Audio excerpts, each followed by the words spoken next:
Bonjour tout le monde et bienvenue dans une autre vidéo de la série 1 à 3 minutes. Comme je vous avais annoncé hier, aujourd'hui je vais faire une vidéo sur la croissance spirituelle d'un chrétien.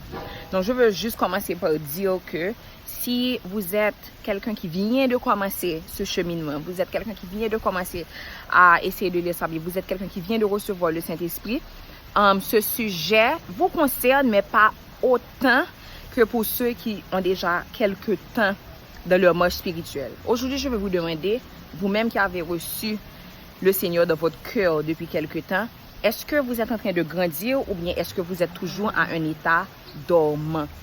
Ça arrive beaucoup que plusieurs personnes pensent que le zèle, c'est quelque chose qui suffit. Parce que lorsque tu viens de recevoir le Saint-Esprit, lorsque tu viens de faire ta rencontre avec Dieu, je vous assure que c'est quelque chose d'extraordinaire. Si vous avez déjà rencontré quelqu'un qui a fait cette expérience, vous allez réaliser que, oh my God, moun sa pa jam kapé bouche li, c'est toujours bon Dieu, bon Dieu, bon Dieu, bon Dieu, bon Dieu.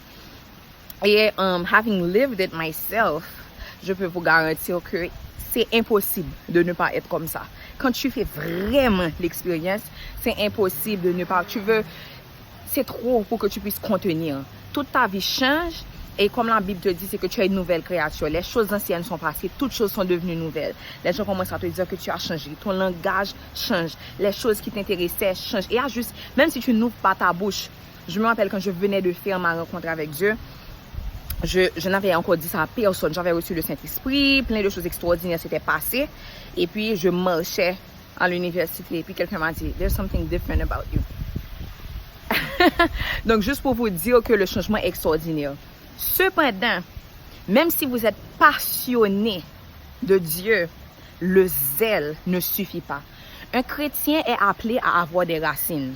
Dans Matthieu 7, Jésus nous explique, il nous donne la parabole de la maison. Il nous explique que s'il y a une maison qui est construite sur le sable, les tempêtes vont passer, le vent va passer et cette maison sera ébranlée. Mais s'il y a une maison qui est construite sur le roc, quelles que soient les choses qui arrivent, cette maison sera solide à cause de la fondation.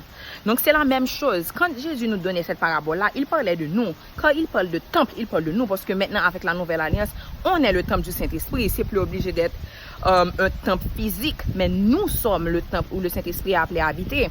Donc de la même façon, le temple, la maison qui sommes nous-mêmes, notre vie en tant que chrétien, ne va pas être solide si vraiment on se contente seulement d'avoir du zèle. Parce que oui, tu fais l'expérience et que oui, il y a l'émotion au début et que yes, you love Jesus. Oui, tu veux parler de Jésus à tout le monde. Oui, tu veux partager la parole et tout.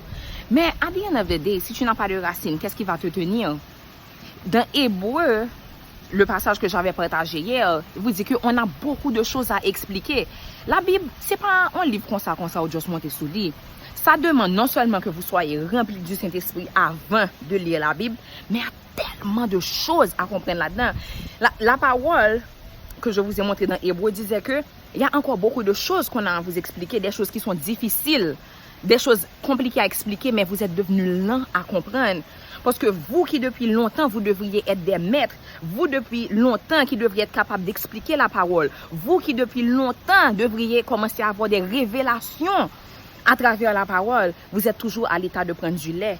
Quand vous êtes un bébé, c'est ok, on vous apporte partout, on tient votre cou, on vous donne du support. Mais après un moment, vous vous imaginez un gros bout de garçon, bien un gros jeune fille 15 ans qui chita à terre, après, carry me, this is nasty.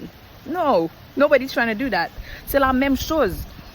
Dans votre vie chrétienne, il y a un temps pour le lait et un temps pour la nourriture solide. Maintenant, qu'est-ce que vous faites pour vous élever? Ça veut dire que quand vous êtes un bébé dans la foi, vous avez besoin de leader. On a toujours besoin de leader, mais surtout quand vous êtes un bébé dans la foi, il faut un leader. Donc, est-ce que vous restez attaché au leader de votre église? Est-ce que vous avez rejoint les études bibliques pour pouvoir lire? Parce que c'est pas seulement ce que tu sens, mais il faut que tu aies la connaissance de la parole. Parce qu'on dit que la foi vient de ce qu'on entend et ce qu'on entend de la parole de Dieu. Donc, si vraiment tu as juste une foi qui est basée sur les émotions, then how are you going to know the truth? Dans Jean 10, Jésus explique que les brebis connaissent la voix du berger. Et si un voleur vient et essaie d'appeler les brebis, il ne va pas les suivre parce qu'il reconnaît seulement la voix de leur berger. Et comment Dieu nous parle, c'est à travers sa parole. Oui, les révélations sont bien.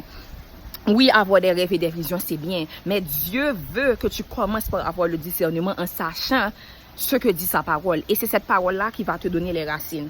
sans l'étude de la parole, sans passer du temps avec Dieu, sans avoir des moments de chaque jour où tu remets tout à Dieu, ou peut-être tu te réveilles tôt pour pouvoir louer, pour pouvoir être rempli du Saint-Esprit, pour pouvoir parler en langue, pour pouvoir...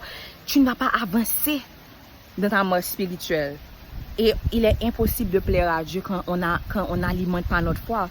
Donc maintenant, si c'est à vous que je parle aujourd'hui, si tu es un chrétien et que tu as eu l'expérience du Saint-Esprit, tu as reçu Dieu dans ton cœur, mais que tu ne lis pas ta Bible, tu restes dans un état où tu reposes les mêmes questions. Tu ne sais toujours pas comment on sait qu'on a reçu le Saint-Esprit. Tu poses toujours les mêmes questions de base que les bébés chrétiens posent.